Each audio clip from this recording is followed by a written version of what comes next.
the chase and the hunt, and I set the pace when I'm running. I always take what I want and I always give it 100. Don't need a bank, no I'm funded. Play the game like it's nothing. I'm always thankful for something. Don't take for granted, stay humble. Now wake up! It's time to look at the enemy. Look in the mirror if he is no friend to me. It's not working out, maybe it's the chemistry. It's time to break up so I can make a better me. Better believe in your mind, cause it's everything. You can mold, shape, find almost anything. All it takes is some time and some clarity to find your identity. It's mind over everything.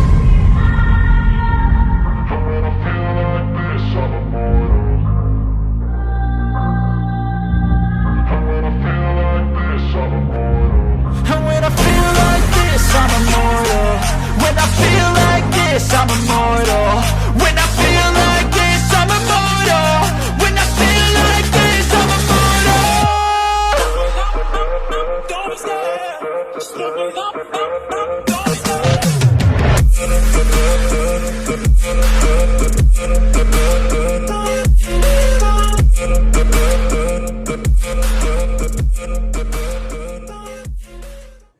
Guys, today we have a special guest, Darren and Dazzler, Hendry, the bare knuckle bad boy. I didn't call myself that. The prosecutor in a Crown court case called me that, not me. How did that come about then? Oh, it's a fucking Mickey Mouse court case. But the prosecutor was, she was talking. She was talking to an ex-partner of mine, and she was like, "So what attracted you to Mr. Hendry? Is it because he was the bare knuckle bad boy, or was that?" And I burst out laughing. What in the stand? Yeah. But the thing is, if it was up to me, I'd have a nickname like a ring nickname like Killer or Terminator or something half nasty. But the people call me the Dazzler probably because my name's Darren and I'm a bit of a flash fucker. Do you know what I mean? But the bare knuckle, that just stuck. Some other geezer. He's using that name now. I think he's appointed it himself, but he's known to be a police snitch, so it sort of don't really go well being a police snitch and then calling yourself that. I think if you call yourself a nickname, it don't really sound right. It's when other people. Yeah, I think with nicknames you have to be branded it. You have to be given out. You know, I'd call myself Darren 10-inch or something like that. But you know, beggars can't be choosers and all that. I love it. I absolutely love it. So, man, take us back. Tell us about you. What do you want to know? I want to know everything. Like when I watched you on KRN TV. I'm a big fan of KRN TV. Yeah, you're a good boy. I saw you on there. I had you on in my shop. Yeah. Everyone that watched you, I must have watched it. I think I'm the most views on that one. I'm telling you, I must have watched it over and over and just kept replaying it. The guys that were in the shop, even the girls, man, the girls even thought you was a bit of eye candy. But like the guys, they were like, "This guy is nuts, man. You've got to speak to him." That's what makes me like mad. Like I don't think there's nothing special. Like yourselves and other people have said, "Do you want to come on our podcast?" I don't want. 6 months ago, I didn't know what the fuck a podcast was. Yeah. Do you know what I mean? And I'm like, I'll come on, but there's nothing interesting about me. I don't think.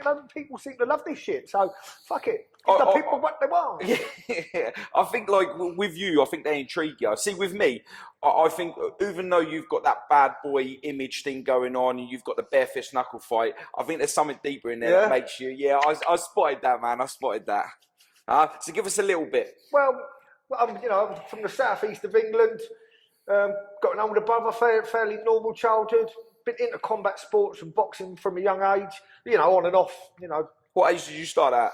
Well, my dad he'd done a bit of boxing, so he always had me and my brother doing a little bit in the front room. But I think the first time I walked into a boxing gym, I must have been about 7 or 8. I'd go for a few months, then stop. But what I loved about amateur boxing and combat sports, I sort of use it as an apprenticeship, But the thing is, I've had countless more rows out in pub car parks, not giving it the big one, it's just a fact of life, out in the streets and on the cobbles and in pub car parks and nightclubs than I far ever did in the ring, in the boxing ring or the cage or whatever. But I used the boxing for the discipline, the fitness, and like I said, I use it as an apprenticeship. You get in the ring craft and stuff like that. Do you know what I mean? I've had my fair share of trouble.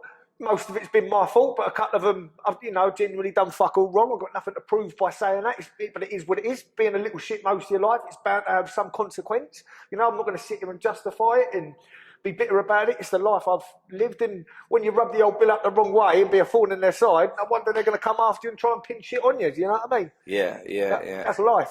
Yeah. So with you, rubbing them up the wrong way and stuff. Yeah.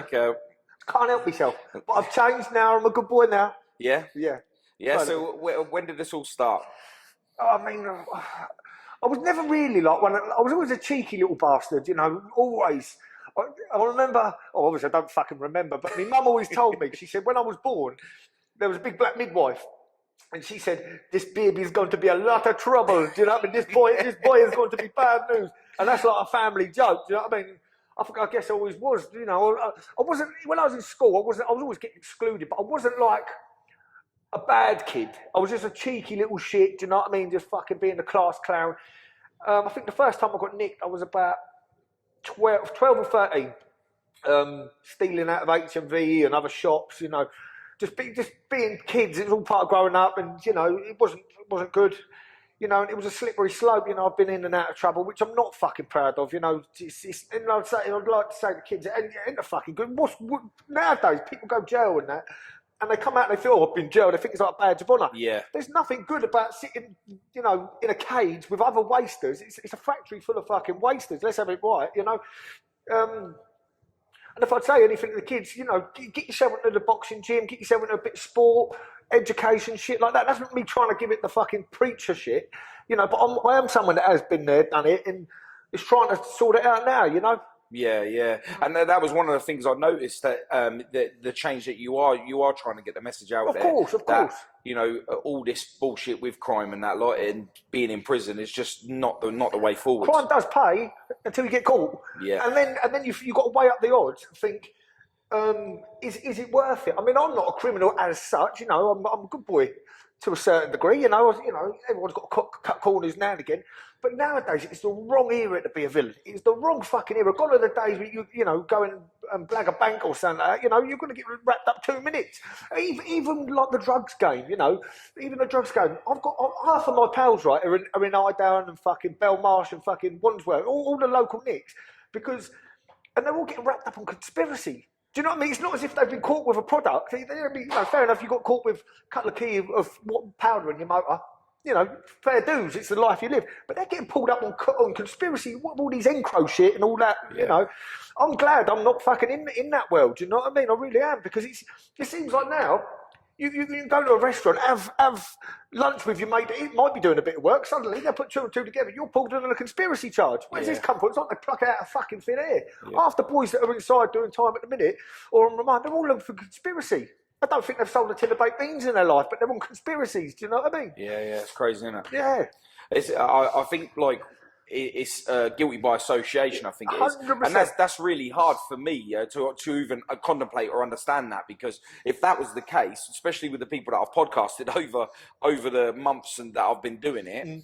I'd be banged at rights on everything, 100%. because everybody who I seem to associate with is all people that have been involved with crime, and now they're trying to make the difference, change the narrative and get the message out there that none of it pays. So unfortunately for some, if there was to look through my phone and they'd see, right, you've got like Brian Cockrell and David Joyce, and you've got you're like, okay, that I guess so. If you get me on that, then it is, but. Yeah, it is hard to do any form. I've had a couple of people say to me, you know, why do you want to go to do this? But it's not like the fact that I want to. I just think I've got nothing to. What are they going to do? You know, I'm not a villain as such. I'm not a criminal. Do you know? I'm not a drug dealer. You know what I mean? And I'm genuinely not. You know, I'm someone who makes his money through violence, or allegedly, because I'm a boxer, I'm a fighter. Do you know what I mean? If someone says, oh, I can't discuss what I get asked to do, but you know, to us, you know, that's how I make my money. But I'm not a criminal per se. You know. So I can go on it. I can talk about my boxing. I can talk about the things that I've alleged to have done, you know, because I've either been convicted of it, or it's been hearsay and rumours, you know. I'm not going to sit here and claim to, you know. So you know, there's some of these people that come on in and make out they're these proper bad men when they're proper little sausages. Do you know what I mean? I'm not trying to be nothing. People have asked me to come on it. I tell them how it is. I speak the fucking truth. You know. That was one of the reasons why I wanted you. Yeah, I am just your average fella that's probably in every town, every city. I just happen to clump people for a living. You know. The way you say it just had me in bits, man, honestly. So you've had several brushes with the law in that lot, and you've had pending cases that could have took you liberty for a long time. I'm quite lucky. The thing is, every time I've been put inside or nicked or whatever, I'm quite lucky. It's never for, how can I say this without fucking... It's never for something naughty. It's for fucking stupid things or allegedly stupid things. And it's, you know, wanker old bill. Do you know what I mean? They can't pin nothing else on you because I don't do nothing. So they get you for silly little things. Does that make sense? What's the stupidest thing that you've been fiended on? When I was a nipper, you know, the second time I got arrested, I was, you know, 13, 14, was for joyriding a push bike. What? Joyriding a push bike. Outside the local youth club, I see someone's, I didn't even know this was a charge. I see a push bike, pulled a couple of wheelies on it, and I was caught on camera. I got done for joyriding a push bike. Mate, you imagine that on your criminal of the year. CV. The CV, what are you in here for? Well, I got a 4 stretch for joyriding a push bike. Mate, it's a fucking, obviously I got a little slap on the wrist. First time I went to Nick, right, I had some proper horrible missus, ex-missus at the time, you know, a horrible, absolute shit cunt of a missus. She got me banged up, but I remember speaking to a couple of boys, and there was, you know, I'm not going to mention names, but I was in Highdown at the time, and there was a couple of, you know, proper boys in there, proper chaps, and what are you in for, you know, demanding money with me, armed robbery, you know, multi-million-pound drug deal, what are you in for? Well, I shouted at me missus once, and it's like, what do you mean you shouted? Yeah, I got banged up because I shouted at me fucking missus, do you know what I mean? It was so fucking joke, but, you know, people take this shit seriously, you know, it's ridiculous, really. So what kind of time have you spent behind bars? No, I've only done a couple of bits of remand, do you know what I mean? Nothing special, shit in the shave, you know. Yeah. But even still, it doesn't matter if you're in there a fucking week. It's not, that's what I'd like to stress. It's a shit fucking place, isn't it? I mean, I don't know if you've ever been there, but it's just not a nice, it's just boring. You know, it's just fucking, I can't sit still for 2 minutes. I must have ADHD or something because I'm like a fucking proper live wire. And being your liberty taken away 23 and a half hours a day or whatever, it's just fucking shit, you know. Yeah. Getting told when to eat, when to sleep, when to shower, you know, it's just fuck that. I'm glad you found that out across the message because there'd be people that look across at you and just think to themselves, fuck, you know, this geezer, I want to be just like him. And the fact that you are the way you are and that you obviously are stating, look, listen, it's fucking stupid, don't do it, you know what I mean? What makes me laugh is when you hear about these, don't get me wrong, you can have a laugh in there, it depends who you're banged up with. Sometimes, you know, if you've got a little job and you get out and, you know, association, you can have the odd crack. But when you see these prison films and it's going off left, right and centre and fucking this and that and they're getting up to mischief and they're having time to escape and things like that, I'm like, when the fuck do you get the time to do that? Yeah. When do you get the time to fucking do shit like that? You know, but maybe, you know, like I'm saying, it might be different. Like I say, I've only done a couple of Mickey Mouse times on remand. It might be different if you're doing a 20 stretch or something. You might have, you've got plenty of time, but I don't know. And hopefully, touch wood, you know, I'd like to think I won't ever go back. Yeah, I'd like to hope you go back in. I've got too much to lose. You've got too much energy to be in jail. Exactly. Fuck that. You got way too much energy to be in jail. Yeah, fuck that shit. So can you remember the first time you had a fight in in the ring? Well, first off, on your first fight that you ever had. I was always a boisterous little kid, you know what I mean? I was... You know, I'm 17 odd stone now, but when I was a kid, I wasn't really big, but I was always just a game little fucker. Do you know? I'm very game, and I was always just row. I remember just being a kid. I suppose every little kid's like that. Well, a lot of little kids like that. I'd see someone, you know, I'd be out playing in the street, even from a very young age. See someone, I don't like the look of you. Do you want to have a fight? Just, you know, put your BMX down and have a little fight. Win some, you lose some. You know. I was always scrapping really as a kid, you know, just with my pals and things like that. I suppose it's all part of growing up. When was it that you decided to go from the street into the ring? Well, I'd always been around boxing and combat sports, even if I hadn't gone for a few months, or, you know, I'd always go back to it. So I'd always, even from a young age, I still had that brushed into me. Do you know what I mean? My old man, even though my parents split up when I was quite young, my old man was from a military background, so he was always out running or hitting the punch bag or doing something. So I suppose it was second nature, you know. But I think as the older I got, I think I was fighting a bit more regularly. But this is the time, you know, I would have been about 15, 16, and I was fighting fully grown men, and I thought, I've got to start doing a bit more training. I think as a young man progressing, a young boy progressing into a man, you start taking care of yourself a bit more. Some people might go and lift weights or something. I'd go and train down the boxing gym, keep myself physically fit, because you never know. It means that I'm a pretty annoying fucker, so the amount of people I piss off, you've always got to be ready. There's always some fucker. When you start getting a bit of a name for yourself, you always get some little wannabe want to try and have a pop at you.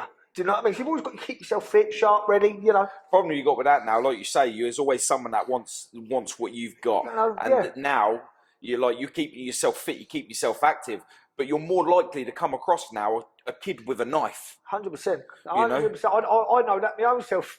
You know, both times I've been stabbed up twice.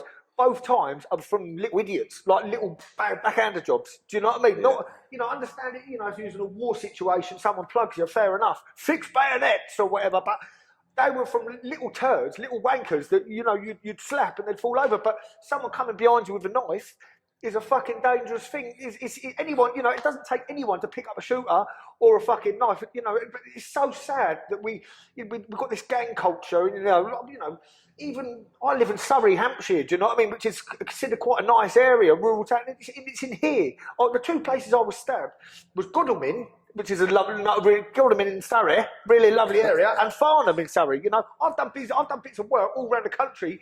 Never really had no dramas as such. And then 2 of the nicest areas. So it's not even like an inner city thing now. You know, before shootings and stabbings was London, Manchester, Liverpool, all like the big cities. Now it's coming to little Tweedledum villages and towns, and it's so sad. Why do you think that it's even hitting the smaller rural areas like these? You know, I'm not saying it's to do with this. I mean, every generation changes. You know, we had back in the day, you had the mods versus the rockers, whatever it was, the skinheads versus the fucking whatever.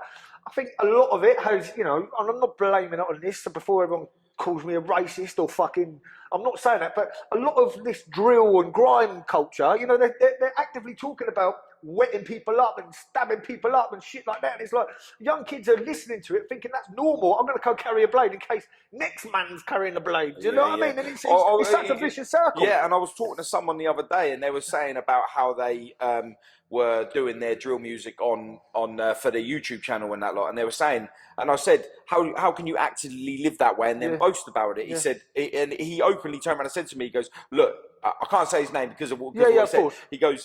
He said, look, I'm not being funny. He goes, I don't do anything that I say in this music. Yeah, he said, for entertainment value. Yeah, so it's all entertainment value. And I said, so how can you glorify that? He said, listen, he goes, there's nothing out here. There's no work out here. And I get paid to talk shit on camera. But then you get some impressionable youngsters that will take it as gospel. And their idol is talking about killing people, shanking people, stabbing people, whatever.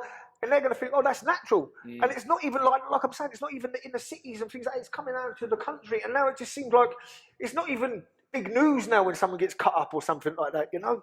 I can honestly say, you know, I've done some very questionable things. I've never, ever stabbed no one in my life. I can honestly say that, hand on heart, I've never stuck a black...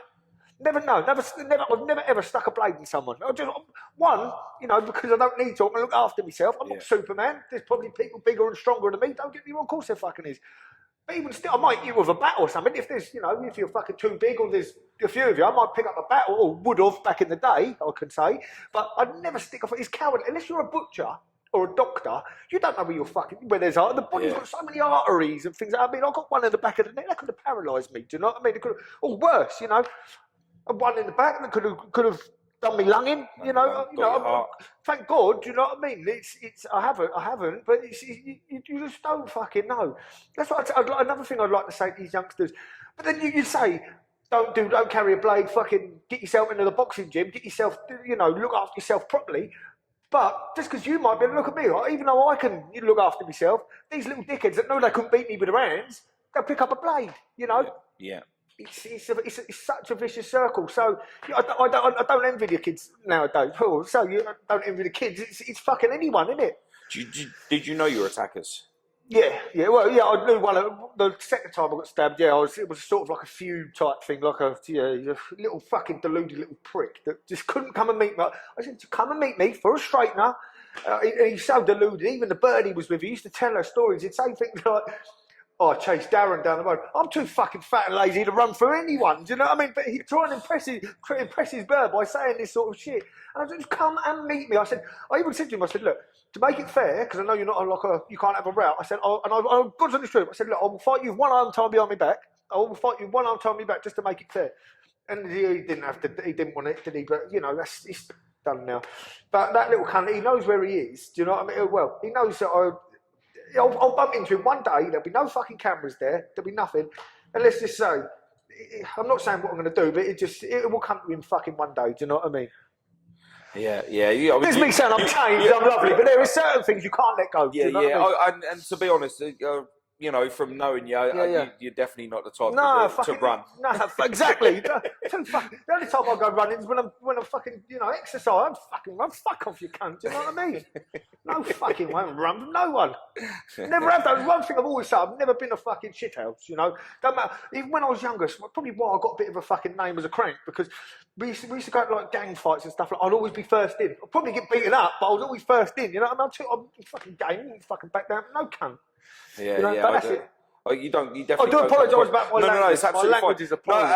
And you know what? I love the electricity within you. Do you know what I mean? It's not often we get to find people that's like passionate about what they're saying. Yeah, I took me nutty pills today, so that's why I'm a bit all over the shop.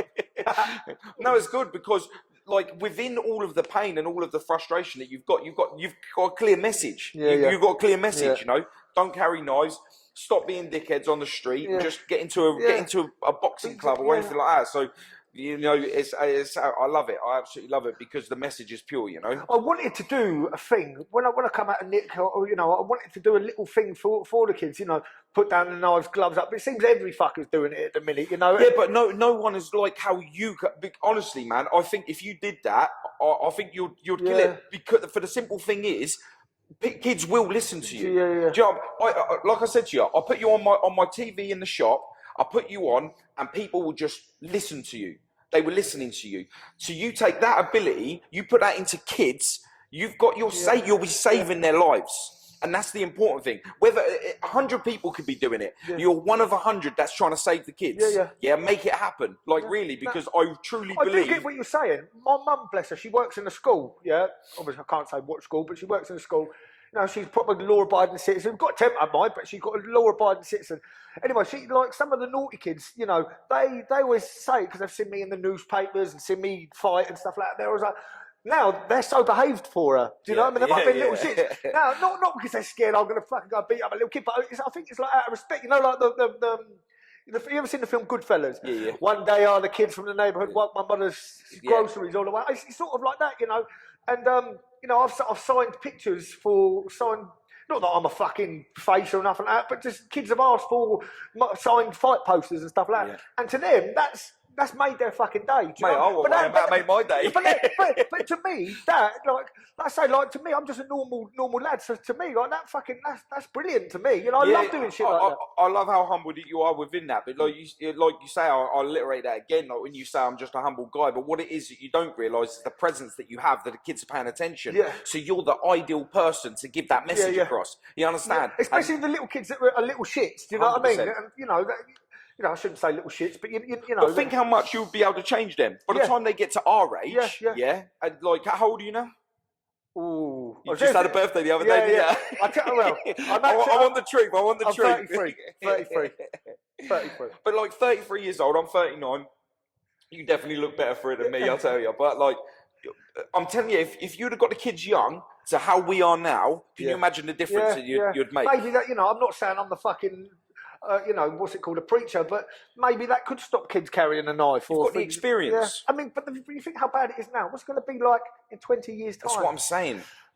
You might be one of 100, but you're helping the next generation. They say we're like 20 years behind America. Look at that fucking everyone's shooting each other. We've got to be 21 to buy alcohol, but 14 to buy a gun. I don't know what the fucking rules are. Something like that. It's crazy, For, parking space. Somebody pull out a thing, a popper, and put one in you. But. So when did you start taking the gloves off and start doing bare knuckle? Well, I've done a little bit of everything. Jack of all trades, master of none. I had a couple of MMA fights, a few kickboxing fights, stuff like that. But I always found boxing was more my bread and butter. I had a couple of junior bouts as a kid. Then went on to the kickboxing, the MMA. Then I moved to the Canary Islands for a little bit. I had to go on my toes. That's another story. Went out there, and just to keep myself, like I say, always went back to the boxing. I had a couple of Mickey Mouse kickboxing fights over there. Then I came back to like the Brighton, Worthing area, And because the bird I was with, that's where she was from, decided to come back, lived out there for a couple of years, moved to like the Brighton Worthing area. Then I got into like the unlicensed boxing, but I had a couple more kickboxing fights and got into the unlicensed boxing. The relationship turned sour, do you know what I mean? All peaked on, as relationships do. I decided to fuck off back down like this sort of manner, because it would be close to me mum and stuff like that. And then I got back into the amateur boxing, the actual, people always get confused. They think unlicensed boxing, amateur boxing is ABA boxing, do you know what I mean? Yeah. Very skillful, like Olympic style, very skillful and stuff like that. And then I think, I got back into it, must have been about 2015, 2016. And then I just boxed, my life was just amateur boxing, which I love. But people said, why didn't you turn over with the gloves, turn as a pro? I went to prison, I think I was 29, went to prison, come out, and I was thinking, do I want to be... The thing is, living in such a small area, anyone knows about boxing, it's a bit of a shit sport, it's very corrupt. Unless you're a big fucking ticket seller or something like that. I mean, I live in the fucking arse end of nowhere. I'm going to sell a ticket to me mum and me nan or something, do you know what I mean? It's it's, And I didn't want to go down the journeyman route. Especially at my weight, getting punched in the head all the time, fucking pittance, it's not what I want to do. And then my friend put on a bare knuckle show just down the road here. And because the Queensby rules, it's never really suited me. Even though, like I said earlier, I use the amateur boxing as an apprenticeship, you know what I mean? Keep me out of trouble, use your range, your distance, your fitness. But as I say, I've had plenty more rounds out in the street than I ever did in the ring. The Queensby rules, it was never really part of my skill set. I was always a bit of a naughty fucker. But when you got a referee and stuff like that, there's only so much naughtiness and skullduggery you can get away with. Yeah. And then anyway, my friend put on this bare knuckle show against this geezer, and he was. We know now he's a proper fucking idiot. But at the time, he was saying he was the undefeated world bare knuckle champion of the universe, right? And he was saying, and he did look the part. You know what I mean? He, skinhead, tattoos all over the boat. Do you know what I mean? He did look the part.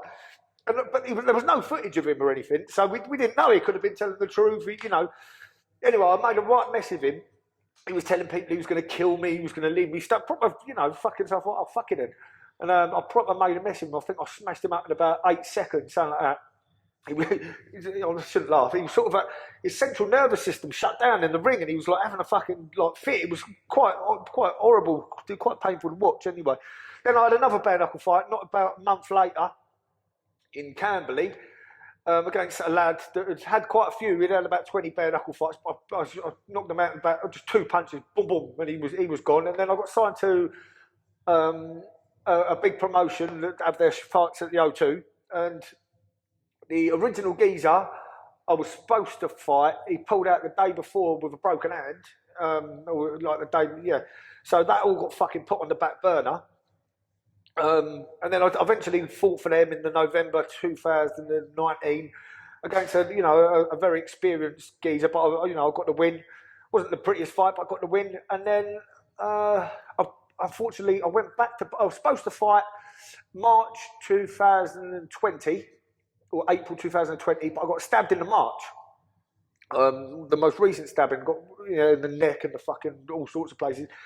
I said to her, this is how much of a crank I am. I said, I'll still fight. I'll still fight you, some people pull out of a broken, a cold or something. I fucking stitches in me. And I said, oh, fuck it, I still fight. But COVID, the show got cancelled anyway. Oh, right, yeah. And unfortunately, I went back to prison on remand for another stupid little fucking thing. Then I came out and I was on a curfew, like a GPS. They released me. I was on a GPS tag curfew. And a couple of shows got cancelled. The original firm I was with, they wouldn't let me fight while I was on a tag. They didn't want to be associated with that criminality sort of shit. Do you know what I mean? Which, I'm not going to sit here and mug them off. They're trying to run a business, and I respect their wishes. However, these other ones, Barefist Boxing Association, Andrew Bakewell and Ian Mozzie Morris, they gave me the benefit of the doubt. They're like, look, people make mistakes. Whether you have or haven't done it, do you know what I mean? It's not affecting us, Yeah, I kind of think that kind of thing goes hand in hand. Like, if you're going to get people that are going to be punching each other in the face bare knuckle, a lot of bare knuckle fighters, they're going to have some form of criminal record of violence. Exactly. Do you know what I mean? They're probably not fucking Mother Teresa, are they? Yeah. But that's neither here nor there.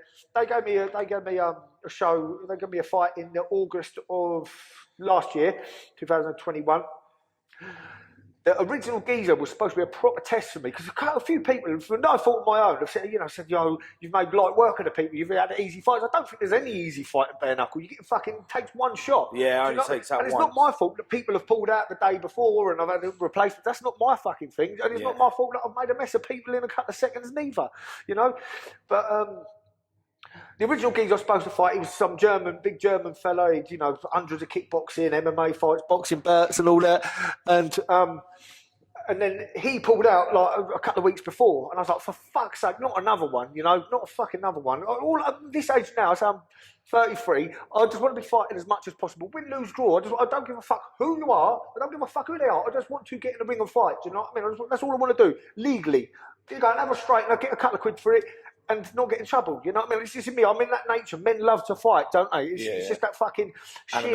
Animalistic. We're animals. Do you know what I mean? I'm a lion. I like to hunt. But anyway, I'm getting off the subject a bit. Anyway, so this geezer pulled out, and I was like, "Fuck's sake!" There's another fight that's fall through. So they give some other geezer who came over. Fair respect, fair play to him. He came over last minute from Denmark. Again, I made a bit of a mess of him. Dispatched him quite easily.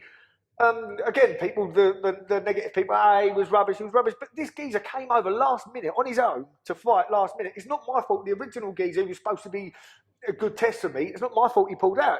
It seems like if I was to go fight a prime Mike Tyson 20 years ago, they'd probably still criticise it. You can only beat who's in front of you. It's not my fault. It's not as if I go, I want to fight someone who's a debut or an easy fight. It's not my fault these people get put in front of me, Yeah.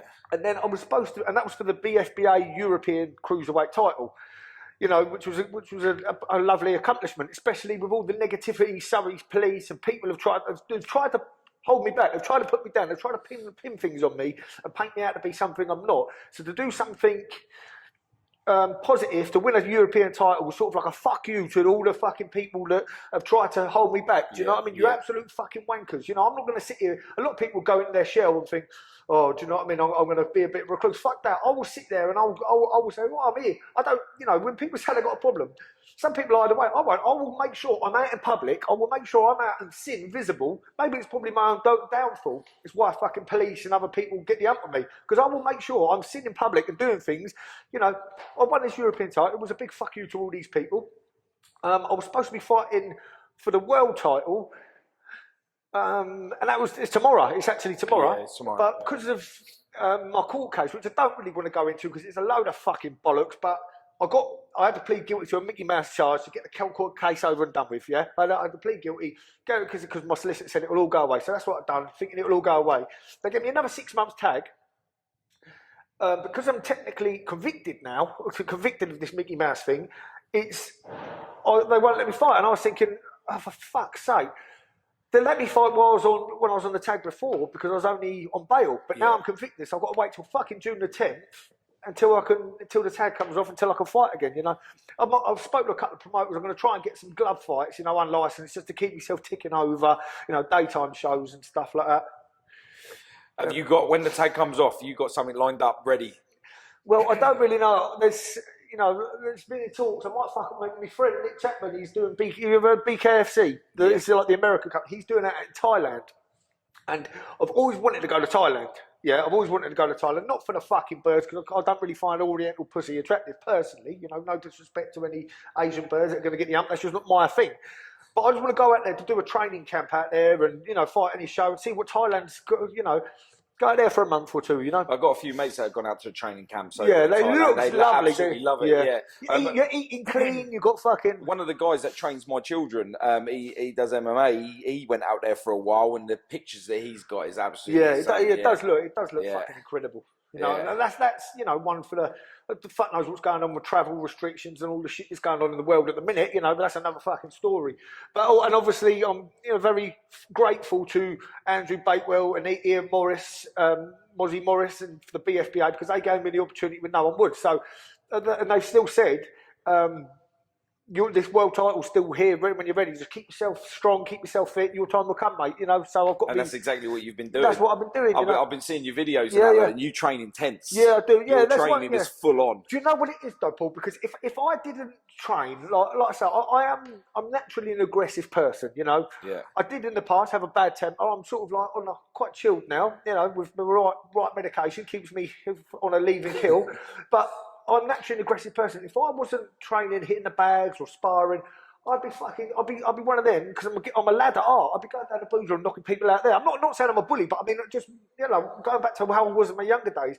Like I say, I've got that natural spite, that bit of nastiness in me. So keep going, doing me a bit of training, even chucking the weights about or hitting the bag. It does. It's good for the nut as well. Yeah, and that even proves what we were saying earlier on. Like if you are a bit wavy and your temper is a bit like wayward, then and you are an aggressive person, like you say, getting down the gym, getting to your local boxing gym or any form of martial arts or anything would definitely help. It's like I hear people and they go, oh, I've got really bad depression, I've got really bad mental health. Yes, there is people out there that have got mental health, and it's a horrible thing to have. But it's when you're going out 7 days a week on the bag, on the tube, drinking 20 pints of Stella every fucking night, on a fucking depression. Yeah. I'd say one of the best and most underrated things is physical exercise. Physical training is one of the most underrated fucking things. That's why I couldn't understand how that when the COVID was happening, they didn't class gyms as an essential. It's because like you say, it's helped you massively. 100% it has, 100%. You're a lot less angry. People, you get these do-gooders and these poshos that say ban boxing, ban it's brutal, it's barbaric and stuff like that.